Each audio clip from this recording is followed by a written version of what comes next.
So today on my workbench I have a Sansui P-D11 direct drive turntable. So it has an intact but scratched lid, and it's missing one of the hinges, or actually one of its hinges was made of tape. So I'm going to pull that off. Came with a free record, so that's a nice bonus.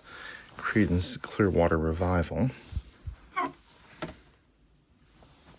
The rubber platter mat is in good condition, and it has a P-mount cartridge on it. The tonearm fixing lever is intact. It does seem to work. The automatic mechanism's a little confused because it's been bounced around, I'm sure. So it actually has a speed locked indicator here, so we'll see if that's accurate. To inspect the stylus on this P-mount cartridge, it's easier to just remove it using the screw on the right side. There we go.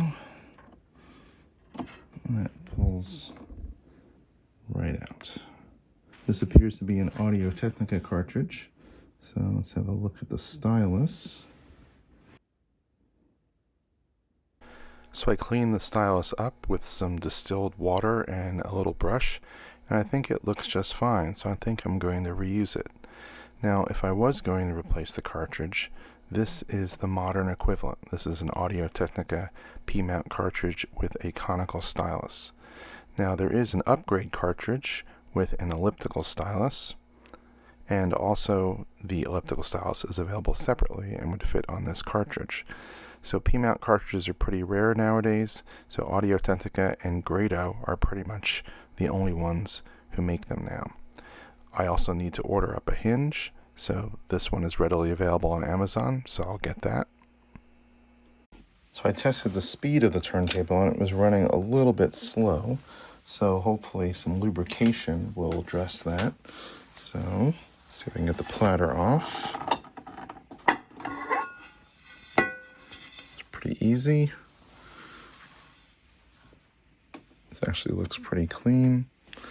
So it has a fiberboard base that's been torn up somewhat from the tape that was used to hold the lid on. So it should be pretty easy to get this off. And, oh, it does have one sound absorbing foot. That's useful. Okay. I'm going to try to service the motor by removing these 3 screws, one of which also holds a ground right here.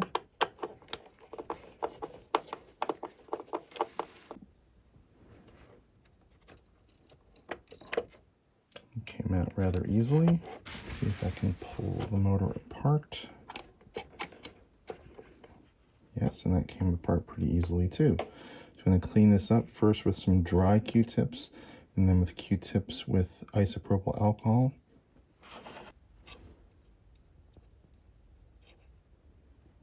Yuck.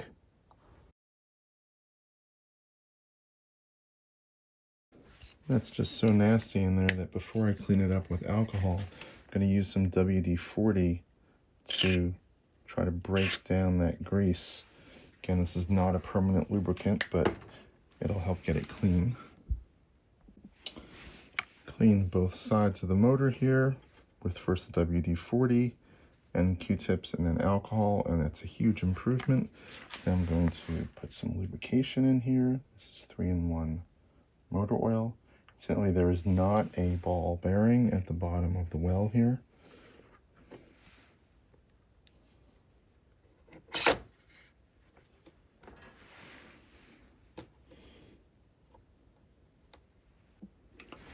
These are being screwed into plastic, so you want to be careful not to over-tighten them.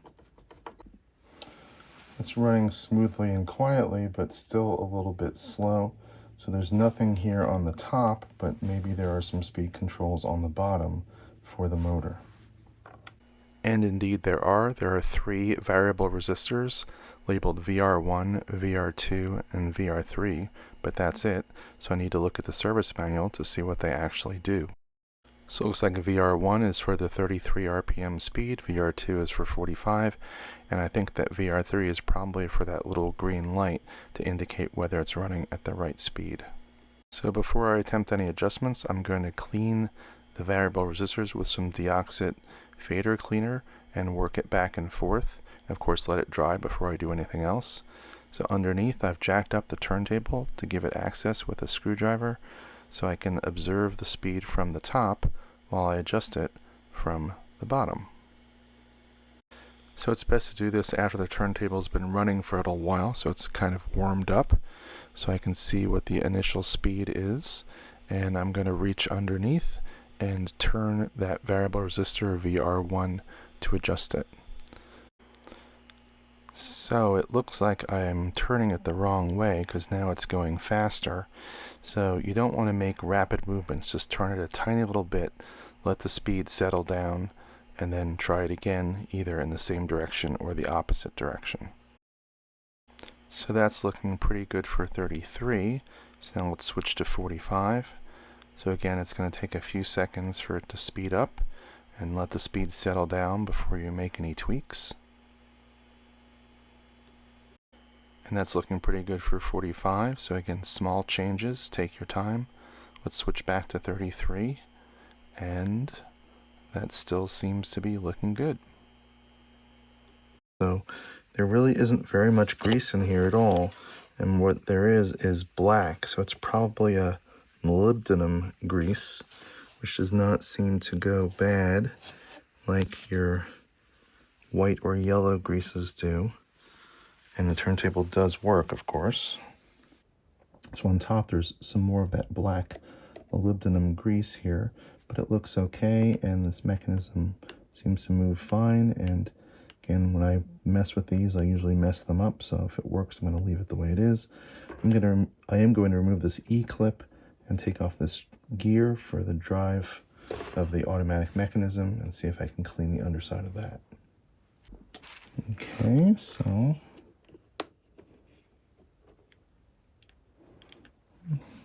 doesn't really look too bad, but I'll clean that up anyway.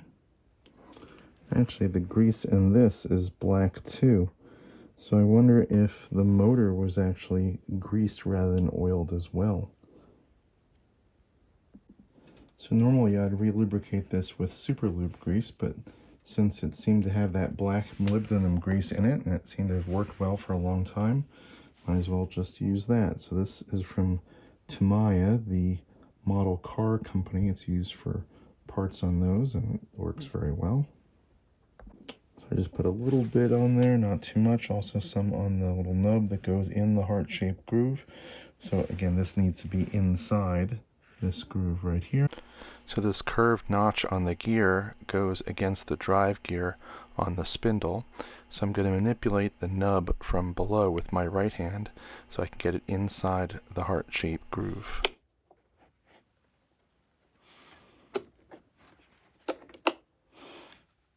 That feels good. So I thought I was almost done, and I gave it a test play and discovered another problem. There was no or almost no output on the right channel. So the first thing I suspected was the cartridge. So I swapped it out for a different P-mount cartridge with the same result. So I have to trace back from the cartridge to find out where the problem is. So here's the pinout for a P-mount cartridge. So looking in toward the end of the tone arm, the right conductors are on the right side, and specifically the right positive pin should be the upper right. So the first thing I tested was the continuity between the head shell and the RCA cables, and I didn't have enough hands to film that, which was a little tricky because a P-mount cartridge has pins on it that fit into holes in the head shell here.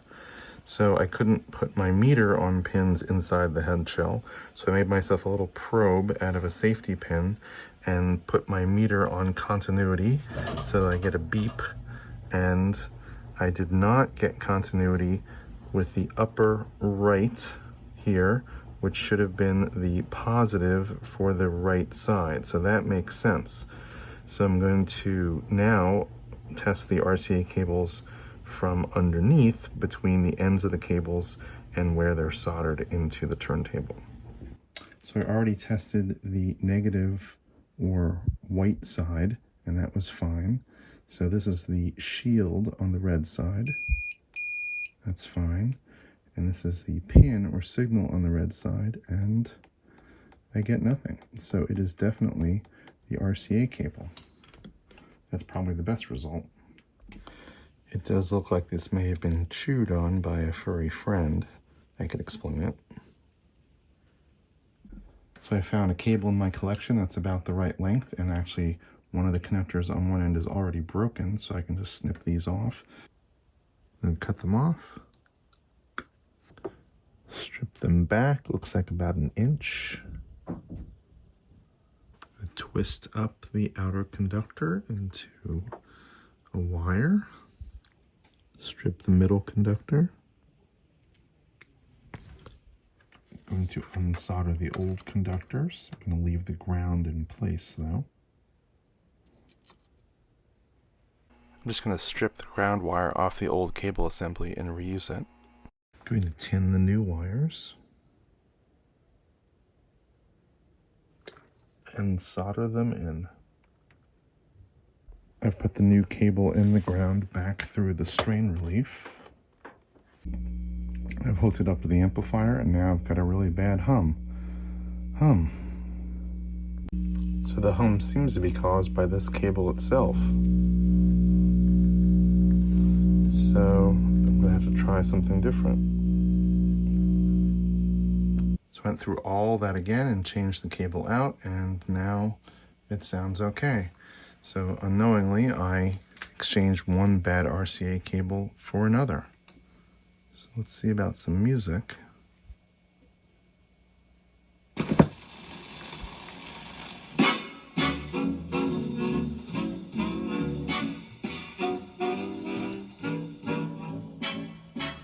And I'm fading back and forth, and I've got sound on both channels.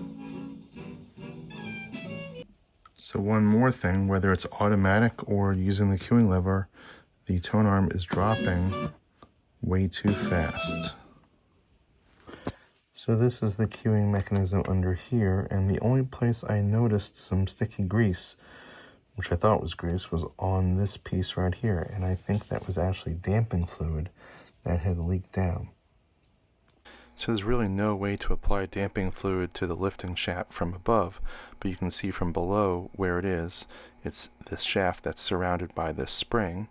So I have squirted some damping fluid in there, and I'm working it in. I'm going to let it sit overnight upside down to let gravity do its work.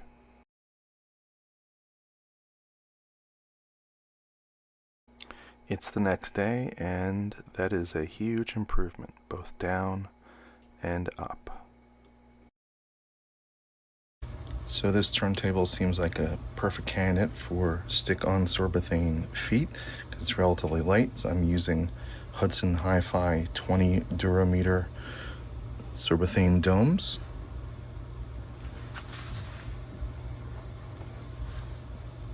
One last thing as I screw it together, I'm going to label these variable resistors for next time.